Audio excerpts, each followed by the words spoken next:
Becoming featherweight champion is the hardest thing to do in the UFC.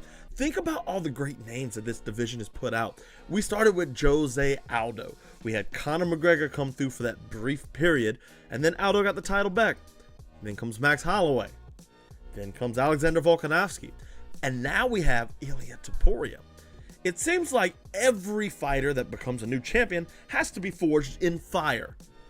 Ilia Topuria is getting forged in fire again tonight. Holloway had to beat Aldo twice. Volkanovski had to beat Max Holloway 3 times. So now Topuria gets his shot at becoming an icon in the sport's toughest division. Ilia Topuria and Max Holloway at UFC 308 this weekend. That's the main event. How does Ilia Topuria beat Max Holloway? It's a crazy fight. It is a very crazy fight because this isn't Alexander Volkanovski coming off of a head kick knockout loss 2 months ago to Islam Makhachev. This is probably the best chin the sport has ever seen. Max Holloway, not only does he give the most damage, but he also takes the most damage. Before we get into this episode, please consider supporting the channel by subscribing on Substack. $5 a month, you can get exclusive articles just for you. We got one coming on Ilia Topuria. Boom. I have a video for it and everything. Something you want to check out. $5 a month. It's cheap. And guess what? It helps me make Fight Finders 5. He takes the most punches in UFC history. He's landed the most punches. It's crazy. So when we look, Alexander Volkanovski did a lot of fighting out of southpaw and a lot of fighting in orthodox. Max Holloway generally fights out of southpaw. Or recently he's been doing so. He fought out of southpaw the entirety of the Arnold Allen fight. It was crazy. So what do we see in that Alexander Volkanovski fight that we can bring over to the Ilia Topuria fight with Max Holloway? The open side body kick. Now, Max Holloway doesn't throw quite as many open side body kicks as Alexander Volkanovski is. Now, if you're not aware of what that is, the open side body kick comes in a southpaw versus orthodox matchup. The 2 feet are together, which means the rear leg always kicks into the body instead of to the side of the body, okay? Southpaw versus orthodox. That's what we see. Ilia Topuria, he is an orthodox fighter. Volkanovski switches a lot. Holloway generally switches. Most of the time recently it's been southpaw though. So what he did against Alexander Volkanovski that a lot of people kind of missed, I believe. Some of the better names like Luke Thomas and Miguel Class and all those guys, sure, they spotted this. And I'm not them, but I like to see myself as a great value version of them. I'm not a great analyst. I just like pointing out things that I see happen, and I try and figure out why it happened. The problem with the open side body kick is you have to bring your rear foot forward, which will put you on one leg when you kick that lead leg. When you're kicking with the lead leg, I should say. So if you think about it, if you're a southpaw, your left leg's to the back, and you bring it forward to close the distance. Okay, so think about it. You got to close the distance. You bring it forward, and then you kick him with your front leg. The problem is, A, you're in distance. You're within range to get countered. And B, you are on one leg.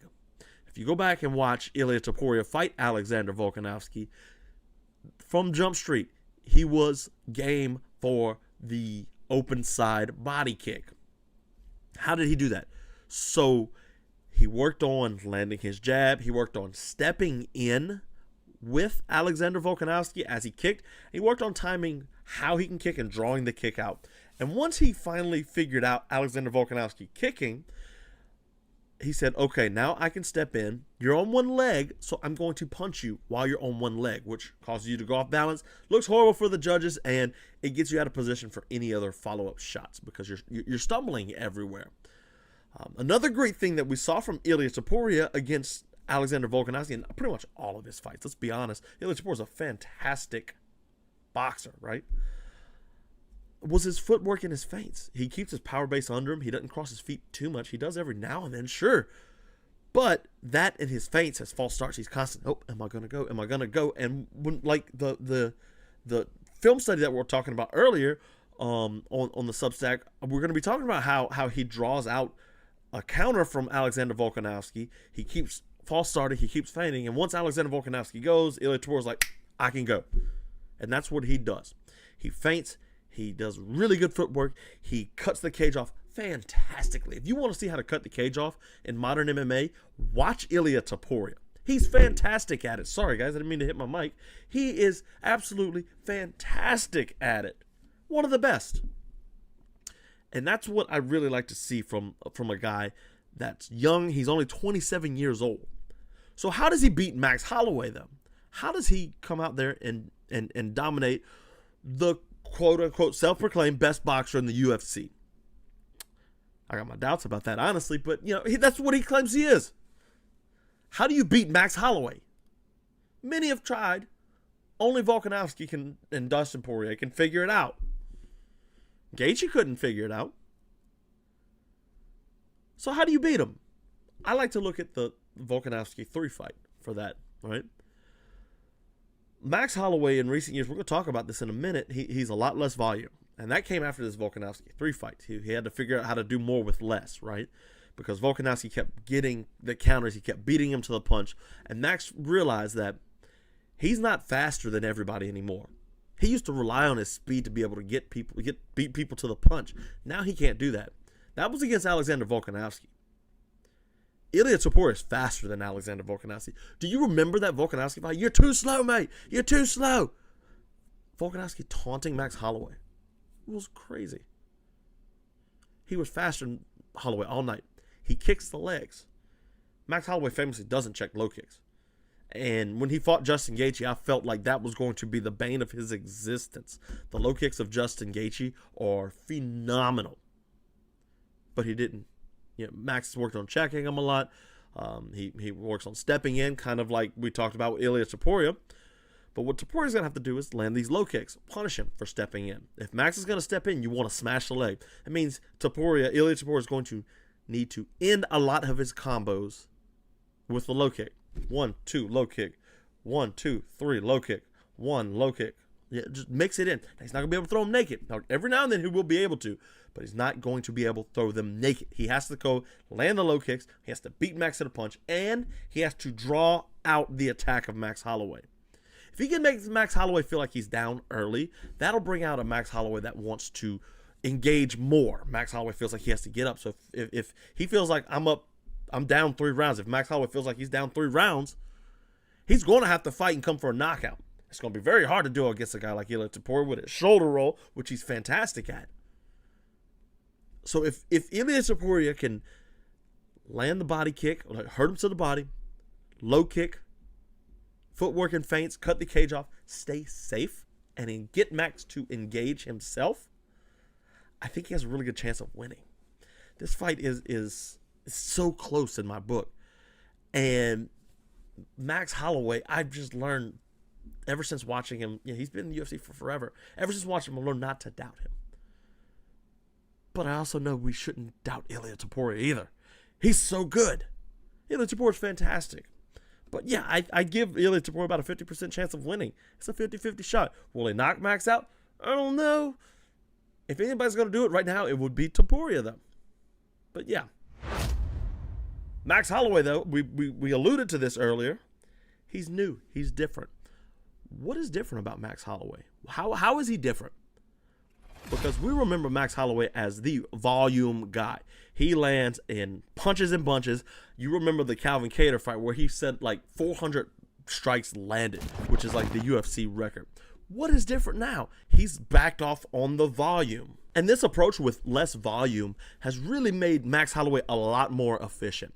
I ran some numbers here, and I've got it right here. I'm going to read them off because I can't remember numbers for everything.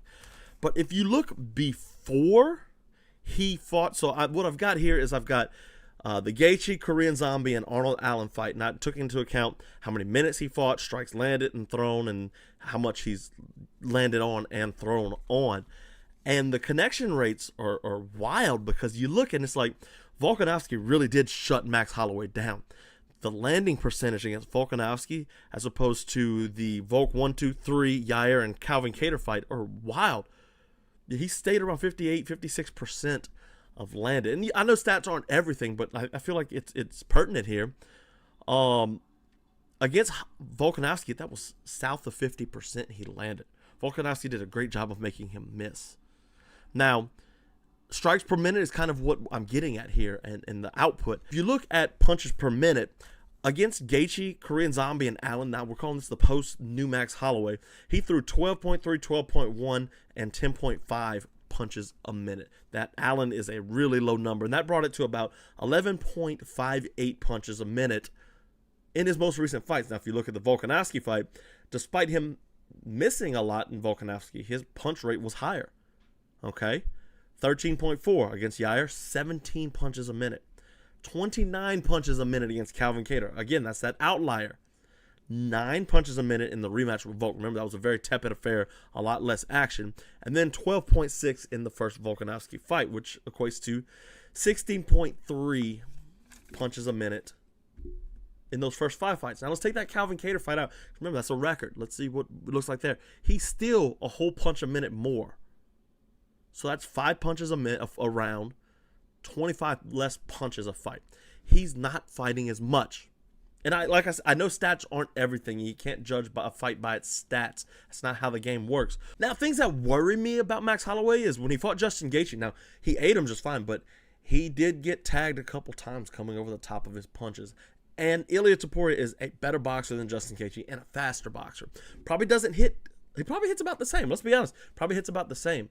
But yeah, he did get tagged a couple times. The low kicks are always there. Gaethje low kicked him. Not quite enough, but Gaethje low kicked him. So it worries me a little bit because Max Holloway's older. He's slower. He's been hit a lot. So one day the chin's going to crack. And he eats low kicks. This is like a fight made for Ilia Topuria almost. Except for the fact that Max has never been really hurt. Or knocked out, I should say. Dustin Poirier hurt him. But I don't think this is unwinnable for Max Holloway either. And it will put him among the upper echelons of greats in the UFC. Top 10 for sure if he won the belt back and beat Ilia Topuria. How does he beat Topuria, though? He wants to get Topuria on the back foot. Now, he's going to have to do this by gaining respect early. He's going to have to get Ilia Topuria's respect very quickly and let him know, hey, you're not going to hit me at will. It's going to be very hard, and he has to get Ilia Topuria doubting himself going backwards. If he can get Ilia Topuria going backwards, Ilia Topuria doesn't like to fight on the front foot. Max Holloway can, for sure, start to land and dictate the fight at his own pace. And that's the key to this fight. Can Max Holloway fight at his own pace? We got one way to find out, and let's wait till Saturday. A few more days. What is it? Thursday, Wednesday, Thursday, Friday. 3-4 more sleeps? Like I tell my 3-year-old? Oh, it's going to be so exciting. I'm so excited about this fight. I can't be more excited for UFC 308. This card is going to be phenomenal. And co-main event, we've got a fantastic fight. Will Robert Whittaker survive the offensive onslaught of Khamzat Chimaev? Oh my gosh, this is the chance Chimaev wants. He doesn't like to take the regular way up. He wants special treatment, and he's getting it. I think there's going to be some shenanigans, weight miss or something. We don't know. We'll see. Hopefully he makes it to this fight because this is a winnable fight for Khamzat Chimaev. This is a very winnable, and that's scary to me. Think about this. Very early, well, not very early, but in the first round, at the end of the first round, Paulo Costa hurt Robert Whittaker. Whittaker's constantly getting hurt. Think about the Yoel Romero fights. The Dricus fight, he got hurt. Darren Till, he got hurt. Robert Whittaker gets hurt a lot, guys. And that hurts my feelings because I love Robert Whittaker. He's such a fun fighter. He's taken all of the hard fights. He never says no. But he does get hurt early. And when Khamzat Chimaev smells somebody hurt, he's gone. He's going for it. He's trying to kill you. And from the jump, he wants to go to war. And it's full speed ahead. Full speed ahead. Look for Khamzat Chimaev to come out the gate hot, like always. He just boom, boom, boom, boom. Let's go. But if Robert Whittaker can survive, now that's a big if now. That first round's going to be hard. If Robert Whittaker can survive, look for it to be a long 5 rounds for Khamzat Chimaev, because this is a 5-round non-title co-main event. This is exactly what we want to see with Khamzat Chimaev. Like, is he the real deal? Can he go 5 rounds? Is he ready for a Dricus du Plessis who's not going to just give in the first round and would walk him in the 4th and 5th round? Because if this goes 2, 3, 4, 5 rounds, because we saw it with the Kamaru Usman. Usman came on in the 3rd round. 2-week notice, Kamaru Usman. This is Whittaker's 2nd camp training for Chimaev. Remember the Ikram Aleskarov fight? That was supposed to be Chimaev, and he pulls out like a week ahead of us. This fight, answers the most questions on the card. It really does. Is Chimaev legit? Does Whittaker still have a chin? We know Chimaev's gas tank is bad. We know it's terrible, actually. But in that first round, he is the most dangerous fighter in the UFC, hands down. He attacks. He's on the attack.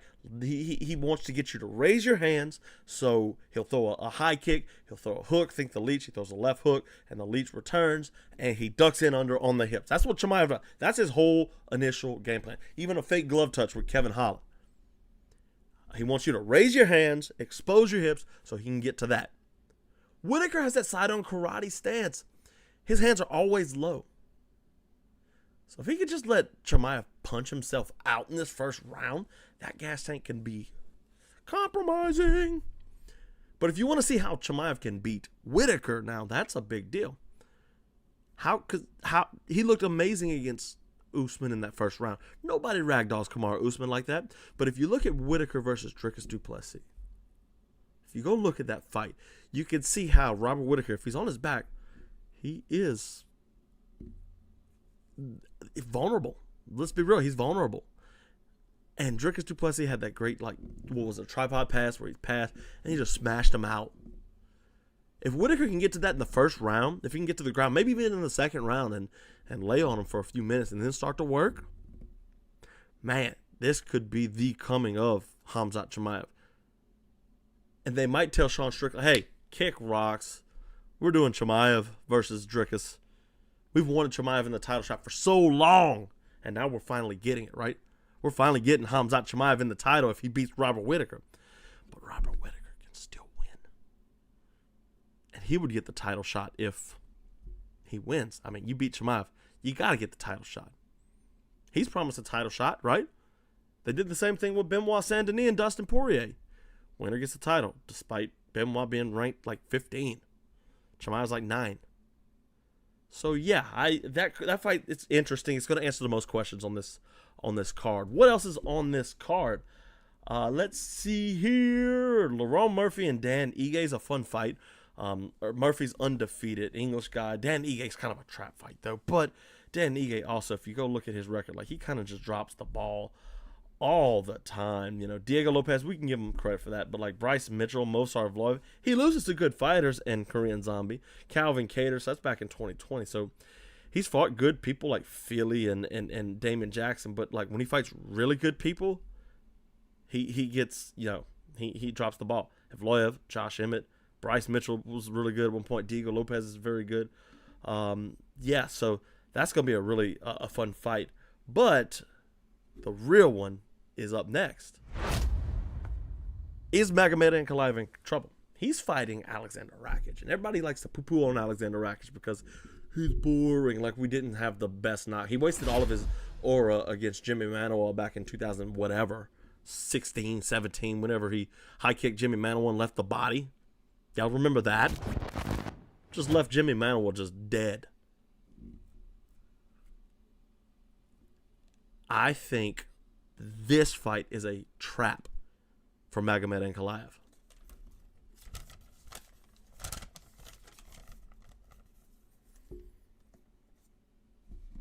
Rakic has just as good of boxing as Ankalaev. He has to go in there, though, and box. Now, if I'm Magomed Ankalaev, though, I see Alex Pereira at the top. I don't want to give him any tape on me. So I'm not going to wrestle. I'm not going to wrestle Alexander Rakic. So Rakic lost to Jiri Prochazka. And he had a good first round, but the pressure kept coming forward. And this is going to, I'm going to bring this back into each other. But like, once Prohaska started going and he hurt Rakic, it was game over. Like, Rakic stood no chance. I don't want to see Ankalaev wrestle because think about like college football. If you're playing a cupcake team on week 1 and you got LSU Tigers on week 2, go baby, go Tigers. You know what? You don't want to show LSU your whole game. Otherwise, we're going to have tape on it. We're going to see what you got in the arsenal. Ankalaev got some wrestling in the arsenal, but nothing recent. Maybe the Jan Blachowicz fight, but they were tired there. So I'm not wrestling. I'm preparing for the fight with Alex Pereira if I can do that. Now, if this fight starts to get away from me in the first round and Rakic looks really good in the start of the second, he's still looking good, we're going to takedown. But the initial game plan is no wrestling whatsoever. Now, Ankalaev does start slow. Rakic can take advantage of that. If he presses the pace just a hair, he can win that first round, and that puts Ankalaev in the hole. We saw in that first fight the pace that Jiri Prohaska brought. The pace alone broke him down. Ankalaev doesn't bring that pace. That's going to leave Alexander Rakic in this fight longer. But the key is Alexander Rakic must stay safe. Ankalaev's a great boxer. He's a great boxer.